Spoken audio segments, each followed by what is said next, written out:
Every country has a border, every studio has a gate, and in Hollywood, even if your name is on the call sheet, they can still erase you. They weren't fired in pre-production, they weren't passed over in casting, they were in costume, on set, already in the film. And then, they weren't. Hollywood is built on illusion, but some stories aren't meant to be told, and some roles aren't meant to be kept. Today on StarScope, we're exposing 5 real cases of actors who were fired from their own movies, and the stories behind those decisions aren't as clean as you've been told.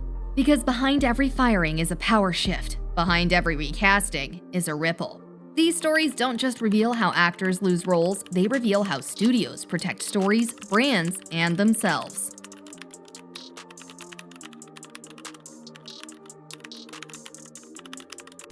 In 1984, Eric Stoltz had it all. Acclaimed young actor, Sundance darling, hand-picked to lead Back to the Future, a high-concept time travel comedy that no one realized would become the defining teen film of the decade. He filmed for 5 full weeks, entire scenes, real locations, a complete movie with the wrong lead. Zemeckis and Spielberg watched the dailies and felt it. He was too intense, too internal. Stoltz played Marty like a dramatic actor, not a comic lead. Some cast members later said Stoltz was magnetic, just not the tone Zemeckis had in mind. One crew member described it as like watching Stand By Me inside a sci-fi movie. But here's the part we never talk about. What happens to an actor who gets erased from history, not because he was wrong, but because the film changed shape around him?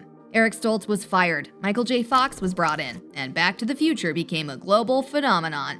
But somewhere in a studio vault, there's another version of that movie. One we'll likely never see.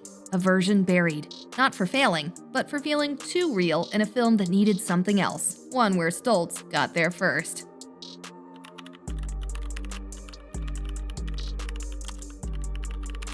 Terrence Howard was the first actor cast in the Marvel Cinematic Universe and the highest paid in Iron Man. That's right, more than Robert Downey Jr.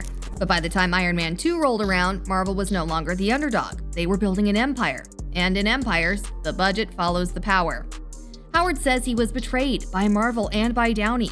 He claims to have fought for Downey when the studio had doubts, but when it was Howard's turn for backup, no one picked up the phone. But Marvel insiders whispered a different story, that Howard was difficult on set, that the tone didn't match where the franchise was heading, that Cheadle was easier. Don Cheadle signed on in 2009. He would become War Machine in every Avengers film to follow. Howard's entire arc gone after one movie. What does it mean to launch a franchise, but get written out of its future?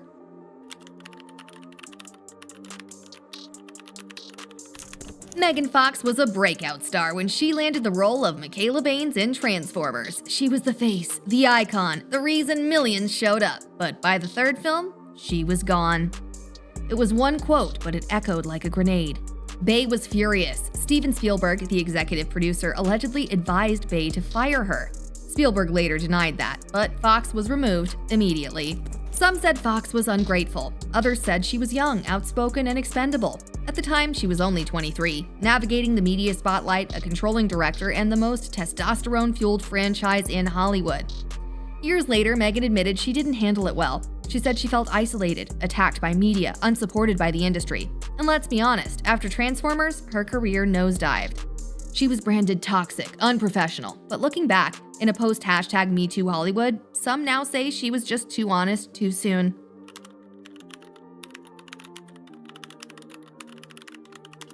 Stuart Townsend trained for 2 months to play Aragorn, the brooding warrior king at the center of The Lord of the Rings. He learned to swordplay, dialect, horseback riding. He showed up to set, ready to shoot. Then, he was fired. One day before cameras rolled. Jackson felt Townsend, then in his late 20s, looked too young. Aragorn wasn't just a fighter, he was an exile, a reluctant heir, a man scarred by time. So they replaced Townsend with Viggo Mortensen, 14 years older, rugged, less polished. Mortensen wasn't even sure he wanted the role. It was his son, a fan of Tolkien, who convinced him to say yes. And the rest? Cinematic legend. Townsend never got to shoot a single scene. No deleted footage, no footage at all, just heartbreak.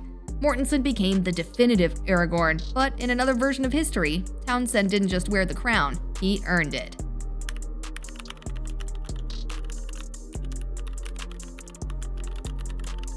Kevin Spacey was a two-time Oscar winner, the face of House of Cards, a prestige pick for Ridley Scott's All the Money in the World. He had filmed every scene. The movie was finished, then everything changed. Spacey issued a statement, a controversial one. He apologized and came out as gay. Critics accused him of deflecting, then more allegations surfaced.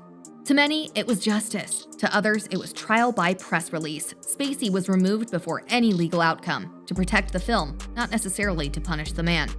In the years that followed, some cases were dismissed. In 2022, a jury found Spacey not liable in the rap lawsuit.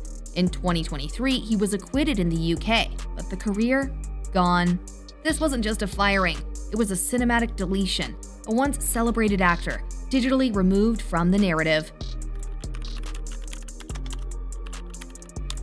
Edward Norton was the second actor to play Bruce Banner on the big screen, after Eric Bana's 2003 version fizzled out. His 2008 reboot, The Incredible Hulk, was a hit. Critics called him the thinking man's Hulk. Fans expected him in the Avengers, but Marvel had other plans.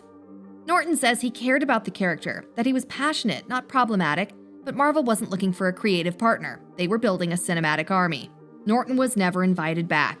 He helped reboot Hulk, but never got to watch him assemble. Julianne Moore was originally cast to play Lee Israel, the cynical, desperate literary forger at the center of Can You Ever Forgive Me? She had even been in rehearsals. She helped develop the script. She thought it was hers. According to Moore, it came down to a creative difference. She wanted the character to be more visually expressive, while director Nicole Holofcener wanted something rawer, less made up, more broken. The film eventually landed with Melissa McCarthy, a surprising choice, but she was devastating in the role. Oscar-nominated, career-defining. Moore wasn't erased, but she was replaced, quietly, cleanly, and the story moved on, not cruelly, just permanently. Sometimes in Hollywood, you never get the call. Other times you do, and still lose the role. These actors were all cast. Some filmed entire scenes, some finished entire movies, but they were removed by directors, by studios, by culture, by controversy. And every replacement leaves behind a question. What version of the movie will history remember? And what version was buried before we ever saw it?